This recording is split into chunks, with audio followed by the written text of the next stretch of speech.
What do you think is the worst thing that could happen in a courtroom? A wrongful conviction? A guilty person walking free? No, the worst thing is when justice is present, but chooses to stay silent. Imagine this, a black woman unarmed, not arguing, not challenging anyone, just quietly sitting in the middle of a courtroom, and then under the cold fluorescent lights, surrounded by people cloaked in the name of the law, a police officer walks up and slaps her straight across the face. No one reacts, not a single sound, not a word of protest. Why? Because they think she doesn't matter. But in just 4 minutes, without speaking, without striking back, without defending herself, she simply looks him straight in the eyes, and the entire room, the entire system that has stood for decades starts to tremble at its core. If it were you, what would you do when injustice stares directly at you? Would you rise, or would you look away, hoping you are not the next one? Before we begin this story, do one simple thing. Comment below and tell us where you're watching from and what time it is. We want to know how far this story is traveling and whose hearts it's reaching. The story you're about to hear is not about a slap. It's about silence and about the people who have been forced into silence for far too long. One woman, one look, and an ending no one could have expected. They thought she was just a witness, but they were wrong. Because that day, she was the verdict. Are you ready? That morning in Charleston, there was no rain, no sun, the kind of quiet, hazy weather that makes you forget where you are, just like her arrival. No sirens, no green lights, no media swarm. Addison James, 38 years old state senator, former civil rights attorney, walked through the courthouse doors like someone who didn't belong. And to those inside the system, she truly didn't. No one noticed her at first. A black woman in a gray blazer, black slacks, braided hair tied neatly at the nape of her neck, holding a thin file folder. She walked past the baggage scanner without anyone thinking to greet her. She didn't show a badge, didn't need to. She wasn't here to be acknowledged. Addison was all too familiar with the vacant stares of those in the system eyes that only focused when they felt threatened, and she knew she was that kind of threat. Addison James, a young clerk, faltered upon recognizing her, but she merely nodded, sitting in the third row of the courtroom. She didn't step up to the lawyer's table, didn't greet the judge, didn't force her way into power. She wasn't here for the microphone. She came to observe. Some changed the system with laws. She had learned to change it with presence. That hearing seemed meaningless. A routine preliminary session. No media, no public interest, no headlines. A 15-year-old black boy charged with disorderly conduct for standing outside a convenience store. No evidence, no lawyer. No one outside the system knew of the boy named Malik Turner. Addison heard about the case from an old friend in the field, a prosecutor who had resigned after growing tired of proceedings like this. A short phone call. There's a boy they brought in and no one knows. No guardian, no lawyer, nothing. So she came. The courtroom smelled of old paper and stale coffee. Ceiling fans turned sluggishly as if they too were waiting for something to break. And then the door opened. Malik Turner entered, hands cuffed, a light bruise on his cheek, wrinkled clothes, head bowed. No guardian, no representative, just a black child swallowed by the silence of the law. Across the room, a tall man in uniform stood with arms crossed, eyes scanning the audience like hunting for threats. His name was Calvin Rorick, a veteran officer with a face permanently furrowed in disapproval of the world, but then his eyes met Addison's. Just for a second, one look, and in that look, Addison knew he'd identified her as a threat. Not because she'd done anything wrong, but because she dared to be where she supposedly did not belong by the unspoken rules of those who run the system. We often say black women must be strong, but sometimes it's the way they sit still, saying nothing, resisting nothing, that makes an entire room uneasy. Addison didn't look away. She knew that look too well. She'd seen it in hearings about killings where the victim was never called by name. In trials where the accused sat alone and suspicious just because their skin was the wrong color. She knew when silence was used as a weapon, and she knew how to use it back. Officer Rorick descended, no words, no clear motive. No one in the room intervened. Why? Because no one knew who she was. To them, she was just a black woman in the wrong seat, someone unaware of what she was stepping into. Here black women could speak, but only if permitted. Only if they smiled, lowered their voice, apologized before speaking. Addison didn't. And when Calvin Rorick approached, people would see that, but that comes later. Right now, a thick silence blanketed the courtroom. No one spoke. No one breathed loudly, just watched the nameless woman, And they would soon realize she was the only one in that room who didn't need to raise her voice to cause an earthquake. Some think power lies in the judge's gavel. Others believe it sits in a police badge. But in courtroom number 3 that morning, power sat in the upright posture of a woman who said nothing. Addison James remained in the third row, eyes forward, unwavering. She didn't glance around, didn't check her phone. She was present, and for some that was unacceptable. To Lieutenant Calvin Rowe, 44, once hailed as the bulwark of order in Charleston, Addison's presence wasn't coincidence. It was a silent act of defiance. He wasn't used to being watched, especially not by a plainly dressed black woman without rank or title. Someone not designated to be present. Calvin Rowe had stood among protests, escorted dissenters, issued commands without anyone daring to meet his eyes. But this morning that gaze did not drop. It met his, not angry, not afraid, not avoiding. And that made him feel for the first time in a long while out of control. No one spoke when Rowe left his post by the prosecutor's table. He walked across the courtroom aisle slowly, step by step, like patrolling hostile territory. His eyes never left Addison. No warning, no gesture, not a single "what are you doing here?" or "I need to see your ID." Then the slap rang out like a gunshot in the forest of silence, a sharp, stinging sound echoing off the wood-paneled walls of the courtroom. Addison's cheek turned to the side hair, disheveled, but her back remained straight. Her eyes did not tear up. She didn't raise a hand to the place she was struck. Some people gasped. A clerk dropped a pen. A young officer looked down at his shoes. No one stood. No one objected. Not a single stop was uttered, because everyone knew if a police officer feels entitled to slap a woman in a courtroom, then the system isn't just rotten. It has learned to pretend it smells clean. Calvin Rowe stood there, hands still trembling, face flushed. Not from regret, from disbelief. The slap didn't deliver the reaction he was used to. No tears, no screams, no collapse. Only a gaze unwavering, direct, that made him step back half a pace. In Addison's eyes there was no panic, no rage, only recognition. As if she had known this would happen and had chosen not to bow. That's what unsettled him.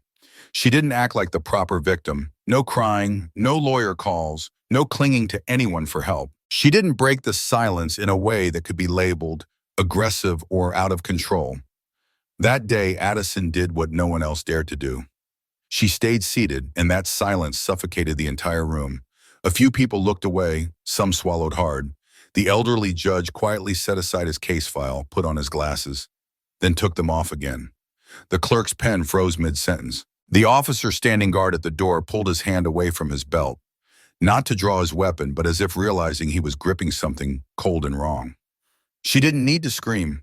She didn't need to declare she'd been assaulted, because everyone had seen it, and that silence flipped the slap into a verdict, not against her, but against those who still believed they could act lawlessly in a place called Justice Row.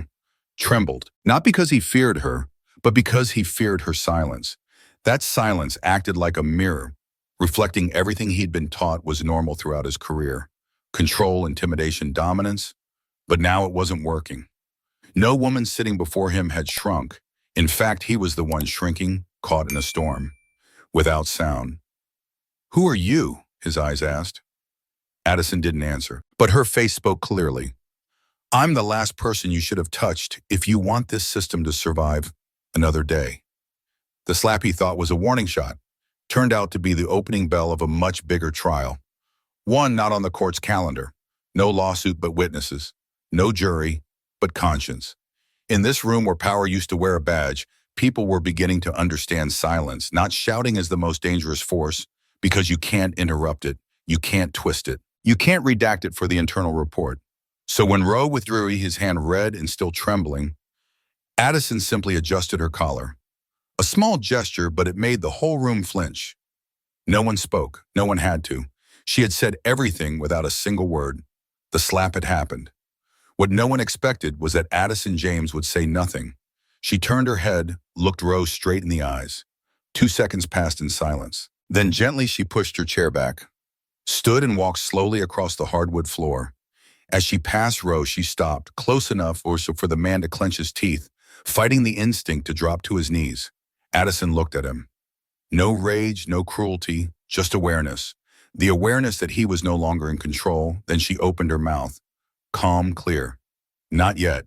Just 2 words, but to Roe they sounded like a sentence. A man so used to giving orders had no answer for 2 simple words. The courtroom floor felt tighter. The slap hadn't caused pain as he'd expected. Instead, it wounded him. The pain of helplessness in the face of something called silence. Everyone saw it. Everyone knew, even if no one dared say it aloud. She didn't need legal allies. She didn't need to strike back. Addison had turned an assault into the opening move. She had turned an act of violence into a question for the entire system. Who really holds the power in this room? The answer came fast. It was Addison. Through silence, through quiet steps, through a gaze that didn't need to be raised, and Roe, the man who struck, became the most shaken soul in the room. That day, a courtroom camera captured the image of Addison James standing, turning, and meeting Roe's eyes. Just 2 words. Not yet. Not yet. Time for Roe's performance. Not yet time for the system's familiar games, but it was time for history to turn. The shift had begun in silence, in a look that forced the untouchables to see themselves clearly, perhaps for the first time in the echo left behind by a slap no one dared speak of. Addison James sat quietly in the corner of the courtroom beside a stack of case files with names blurred into obscurity. One of those names, Brayden Ross, 13 years old. A name almost no one knew. Addison had only heard of him through a leaked message from an unknown source. A boy was picked up on his way home. No one was notified. No one was allowed in. His name is Brayden. When Addison searched court records, the name didn't exist, as if Brayden had never entered the justice system, as if a soul had been erased before it was even recorded. She turned to security footage from the street Brayden usually walked home along. In a grainy frame, Addison spotted a boy in a gray hoodie holding a water bottle, walking the sidewalk. Then an unmarked patrol team arrived. No words. They simply pushed Brayden into a vehicle. A door slammed shut. Addison visited the boy's mother, Tanya Ross, a night shift worker at a fast food joint. Tanya had searched for her son for 3 days, calling police 4 times. Each time came the cold response: "We have no information on a Brayden Ross." When Addison showed her the camera still, Tanya said only one thing: "I thought he'd run away." Do you know what that feels like? When a mother is made to believe her son chose to disappear because a system told her he never existed. Addison didn't just think of Brayden. She thought of her brother Marcus, 17 years old, beaten to death after being detained without explanation. No footage, another system that had wiped a human life clean from its records. Addison returned to the court requesting data access. The response: "No system." She replied, "Then let me buy another system. The story of Brayden is only just beginning." But this was already an alarm bell that sometimes those whose names are lost in the system carry stories the whole city should hear again.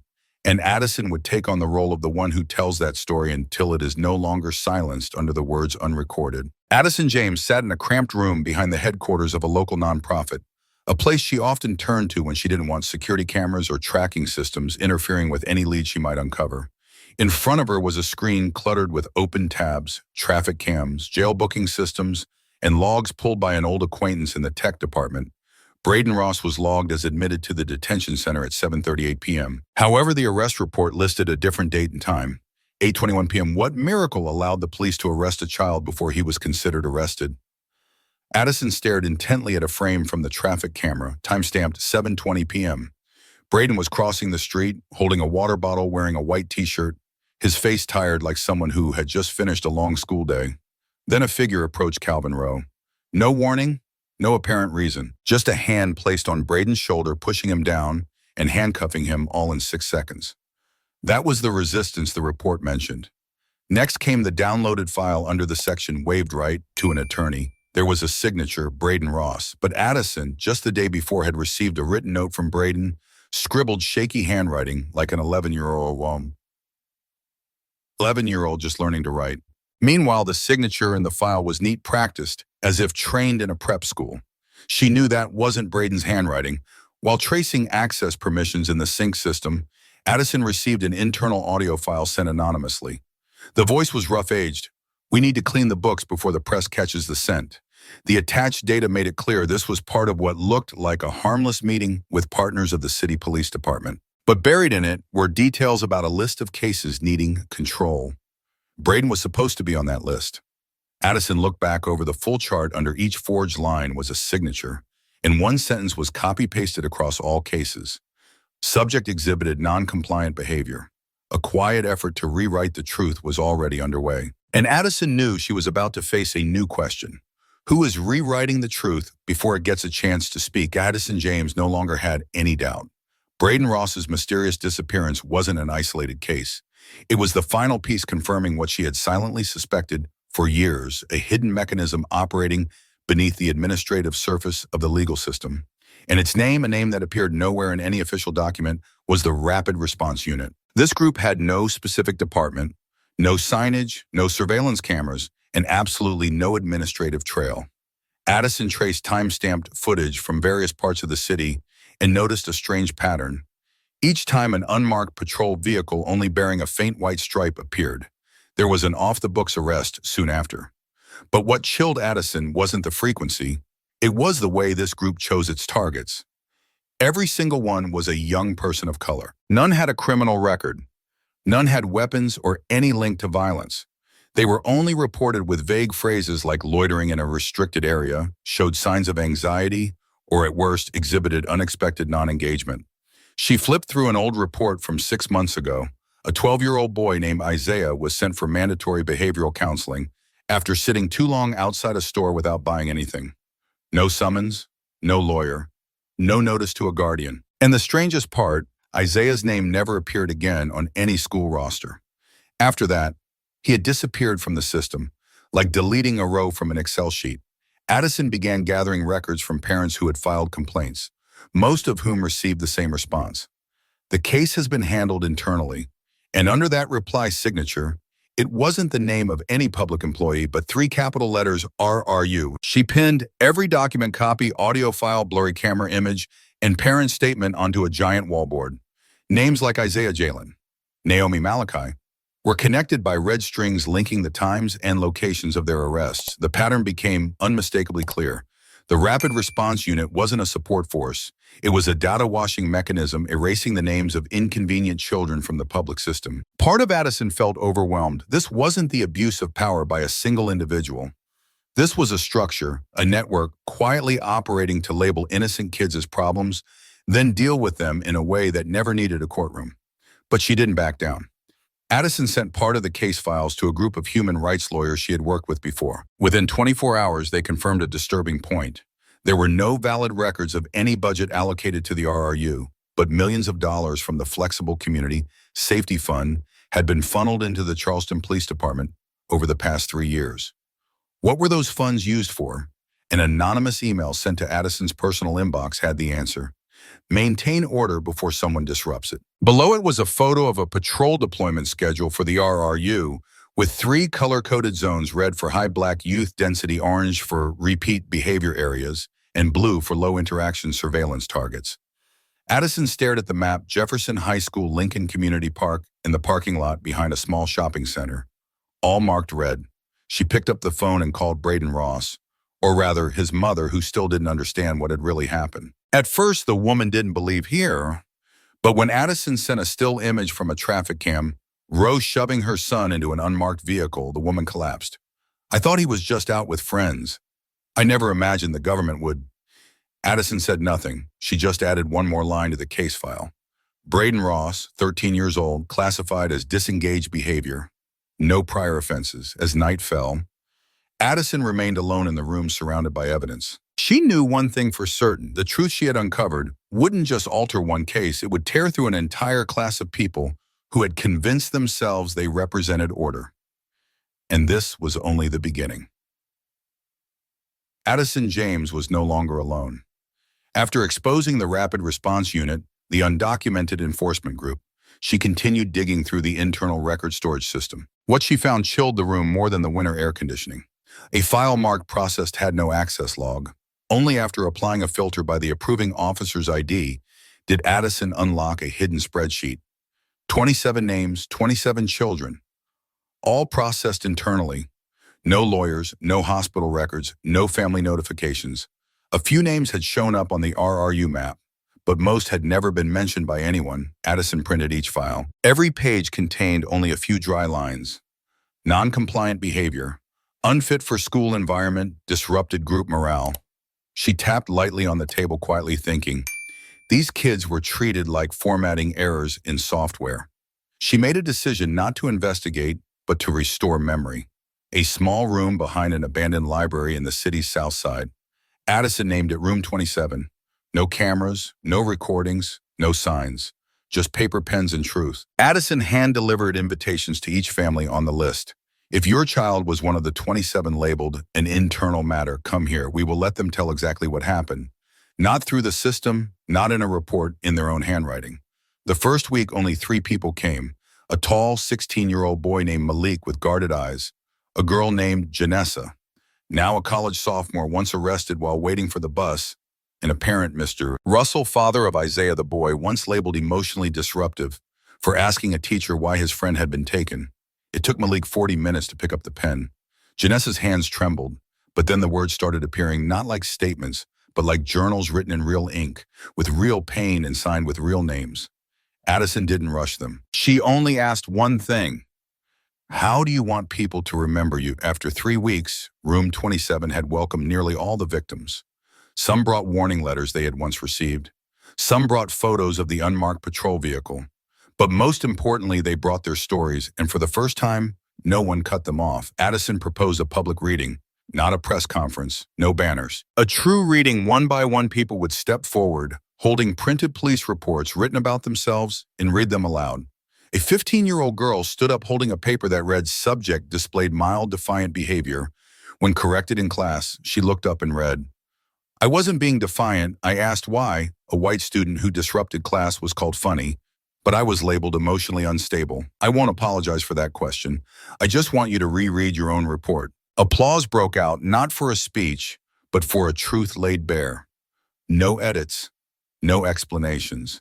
They read exactly what the system had once written, then stood there, living proof that the system was wrong. The reading lasted 3 hours. No press was present, but over 60 people attended. Most were parents, teachers, and students who had once watched their classmates get erased from class without anyone daring to ask why Addison spoke last.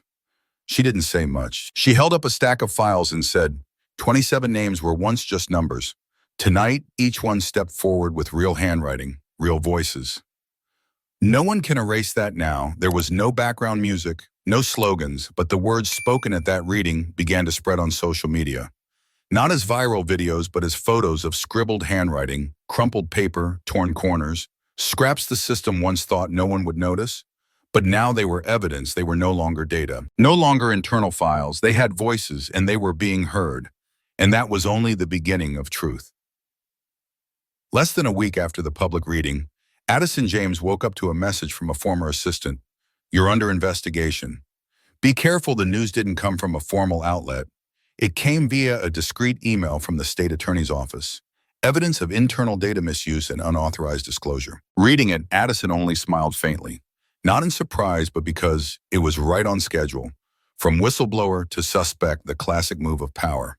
If you can't stop the truth attack, the one who tells it, she didn't call a press conference, didn't go on talk shows, didn't hire PR Addison, did one simple thing. She turned on her webcam, prepared a cup of cold tea, and stacked her old files. The live stream began at 8:30 p.m. No intro music, no effects, just her face lit by a desk lamp etched with fatigue, and eyes sharp like headlights cutting through the dark of a rotten system. Can everyone hear me, she asked. Before we begin, let me read you a line from the report that turned me into a defendant. She held up a printout. March 14th, subject, Brayden Ross notes. No legal counsel present, no guardian confirmation file processed via internal procedure. Not to be released externally. She paused, looked straight into the camera. So I broke the law by showing this to Brayden's own mother. They said I mishandled classified information. Her voice wasn't loud, but every word hit like it was carved from bone. Calm, bitter, exact. There were no guests on the stream, no comments scrolling. Just police reports displayed one by one with phrases highlighted. Subject shows signs of non-compliance. Repeated behavior needs further observation.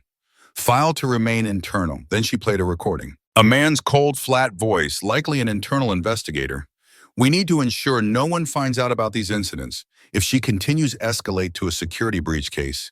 Addison sat still for a few seconds, then said, they don't hate the truth. They just hate that the truth is public. Viewership spiked. Comments began appearing even if she wasn't reading them. I'm the mother of the boy taken at 10. No one ever told us why. Her voice reminds me of my sons crying. They're scared. Addison kept going, hands steady. She held up a copy of a contract signed between the Charleston police and a private company with a strange name, Secure Response Group. The contract authorized the group to enhance schools' security through flexible methods. No definitions, no oversight, no age restrictions. This, she said, is how an 11-year-old boy can be held for 12 hours, and no one asked why. An hour into the stream, viewership had passed 140,000. No promotion, no media coverage. People were simply tired of being treated like fools. Addison lowered her voice near the end. If I'm to be prosecuted, then prosecute the truth too. If reading a report exactly as it was written is a violation, then who is that law really protecting? She closed the file folder and ended the stream with one final line. They want to make an example out of me. So let me be the first example of someone who won't be silent anymore. The next morning, the live stream video was split into 27 short clips, each named after a victim. Viewers didn't just share it, they printed every report, every testimony, and plastered them on utility poles, school bulletin boards, even bus stop walls. A teacher left behind a note. I used to believe these reports. Now I only feel guilt from a storyteller. Addison became a warning, and from what was meant to be a calculated indictment, they had accidentally opened a door, one where the public would no longer sit still. No sirens, no handcuffs, no sensational special report. The collapse began the same way that system once operated, quietly, coldly, and with precision. But this time it was the system being watched. The first week after Addison's live stream, there was no official response, no police appeared, no politicians pushed back. But the first to fall was the head of school security, a title few had heard of, but one that had signed 14 flexible surveillance cooperation contracts with unofficial patrol groups. He resigned at 5:14 a.m. in a one-line email. I can no longer operate what used to be considered normal. Next was the Deputy Director of Internal Affairs, who had repeatedly denied file requests on the grounds of lack of legal merit. She sent a handwritten letter to the independent legal team supporting Addison. No title, no salutation, just a single line in blue ink. I used to believe I wasn't wrong, until I met the person I had erased from the report. What followed was a wave of shadowy but powerful resignations. The chief accountant for the community fund, the communications advisor for the school reform program, the head of behavioral data. Each one stepped down with apologies that were never broadcast, never announced on loudspeakers. The most unexpected event was the complete disappearance of Admin G3, the Supreme Administrator account found to have edited hundreds of records. When the legal team submitted a tracing request, the tech office responded, the account no longer exists. User not identifiable. And then what everyone had waited for, but no one believed would happen. The Federal Investigation Office announced an independent audit. The statement was released on a Tuesday afternoon as a PDF file. No bold logo, no fanfare.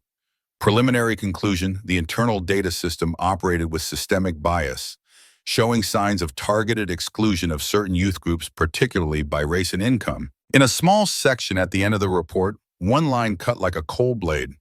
No identifiable individual directing operations. The system runs on a decentralized model with no clear central coordination. And so a new concept was born. The system without a name. A structure built so that no one could be held responsible, so that if one link fell, the chain would keep going. The media began using the phrase as a shorthand for passive complicity. No leader gave the order. No one signed off on the cruelty. There was only a mechanism running on silence and warped norms. Addison gave no speeches. She made no statements. Instead, she posted one short line on a black background. I don't need anyone to sign their name. As long as now no one gets to hide. Across schools in Charleston, posters warning of appropriate conduct were taken down. In their place, students started pinning handwritten notes on bulletin boards. No capital letters, no slogans, just one sentence. I'm not a threat. I'm just a kid going to school. A retired teacher appeared in the local paper speaking for the first time about being forced out for defending a student who had been wrongly arrested. She didn't say much. She simply held up an old student ID and said, that kid wasn't wrong, the system was. And the people, those who once walked silently past one another, began to look a little longer. Ask a little more. Not everyone stood with Addison. One newspaper ran an op-ed attacking her as someone radicalizing an isolated incident. Some politicians called it emotional interference in the pursuit of justice. But what changed? This time the attacks didn't work. No one was silenced just because they were labeled, because too many had seen. And now they were no longer quiet. No one was dragged to court. No one was thrown in jail, but everyone knew. Knowing the truth had once been rounded off, labeled, and shoved into the resolved drawer. Knowing screams had once been dismissed as overreactions. Knowing suspicion had once been legitimized with the term abnormal behavior. The most important question now wasn't who was wrong, it was, will we keep accepting a nameless system if it means erasing the names of those who deserve to live? Addison didn't offer an answer. She simply left people to face the question and choose how they wanted to live. Silence had once been seen as armor, a protective shell for surviving within the system.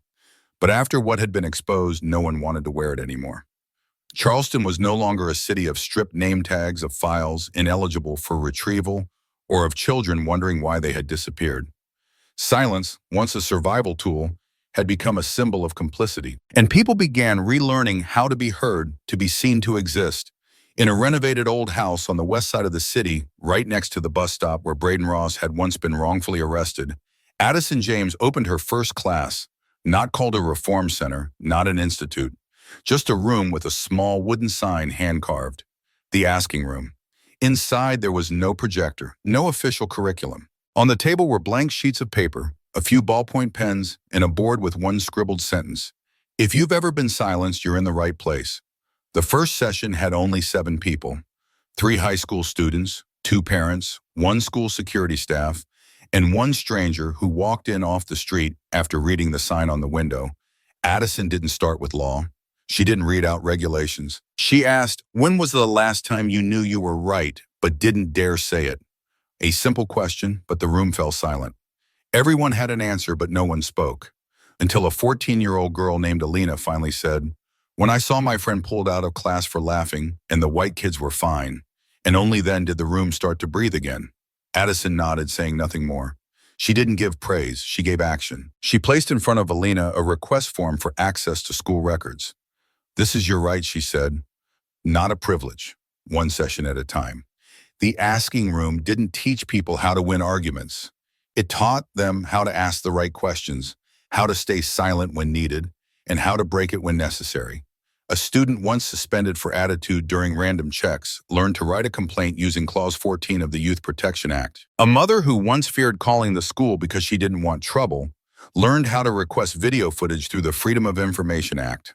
A 6th grade boy, once held for 3 hours for non-compliance during suspected truancy, now stood tall holding a sheet of paper repeating, I wasn't wrong, I just wanted to ask why. And so that old room became a place where those once taught to stay silent now learned to speak. Addison didn't lecture like a professor. She sat alongside them listening to every voice, and whenever someone asked, do you teach us to win? She just smiled. No, I teach, so you won't be fooled into thinking you have to lose. One Thursday evening, the class was unexpectedly crowded. On the table were copies of student records they'd obtained from their schools, all marked with abnormal behavior. But now each line was questioned. What does abnormal mean? Why does my flag behavior match the color of my skin? Why was my file locked when I asked to see it? And once questions had space to be voiced, something strange happened. The ones who used to manage could no longer ignore them. The Baldwin High School administration began receiving formal requests to disclose disciplinary procedures. A group of parents from Southwood organized a community file reading, where each person had the right to explain why they were denied information in the past. A school librarian, after attending Addison's class, stood up at a district board meeting and said, I used to follow the rules out of fear of losing my job. But now I understand staying silent out of fear is no different than helping erase someone else. From that small room called the asking room, a wave began to spread. Not through anger, but through understanding. Students now didn't just memorize their tests, they memorized their rights when questioned. Parents didn't just attend parent-teacher meetings, they asked for transcripts, demanded written responses. Citizens didn't just see what was wrong, they learned how to document it, reflect it, and turn it into evidence. Silence had once been a warm blanket. Now it was a chain. And one by one, people were shedding it. When a reporter asked Addison if she planned to expand this model, she simply shrugged. I don't need to scale up. I just need each person to know how to speak up. Charleston was still Charleston, but its dark corners were no longer places to fear. They were where questions began. And once a question is asked, no one can pretend not to hear it anymore. 1 year after Addison James' historic Livestream, Charleston hadn't turned into paradise. There was no miraculous breakthrough, no thunderous new decree, or ribbon-cutting ceremony for any center for social change. But something had quietly shifted, like the wind changing direction without anyone pointing it out, but everyone feeling it. Addison declined all TV interview requests. She signed no book deals. She didn't run for another term.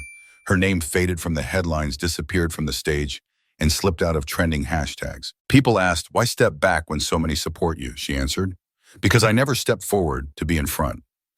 Addison didn't choose the spotlight. She chose for the light to spread from those who had once been dimmed. And that light began with the smallest things, in a converted old church, now a community center. On what seemed like an ordinary Saturday night, an open gathering was held with a simple theme. If you've ever been silent today, you can speak. No grand organizers, no head table, just a circle of wooden chairs, a single microphone placed in the center, not to give power, but to share it. Midway through, a thin 15-year-old boy stepped up holding a cracked screen phone. His name was Devin Marks, once arrested for defiant behavior when asked to surrender his device at his former high school. In truth, he had just clutched the phone tightly out of fear after seeing his friend dragged away without explanation. He looked around the room and read, "They once wrote that I was uncooperative, incapable of learning, and in need of special monitoring. But today I just want to read that line aloud so someone out there will have to ask, am I the problem? Or is it the system refusing to see itself?" The room was silent, not because no one knew what to say, but because no one wanted to interrupt the truth. He continued, voice slow but steady. I'm not a number anymore, not an internally resolved case, not an ID code on a spreadsheet someone didn't want to print.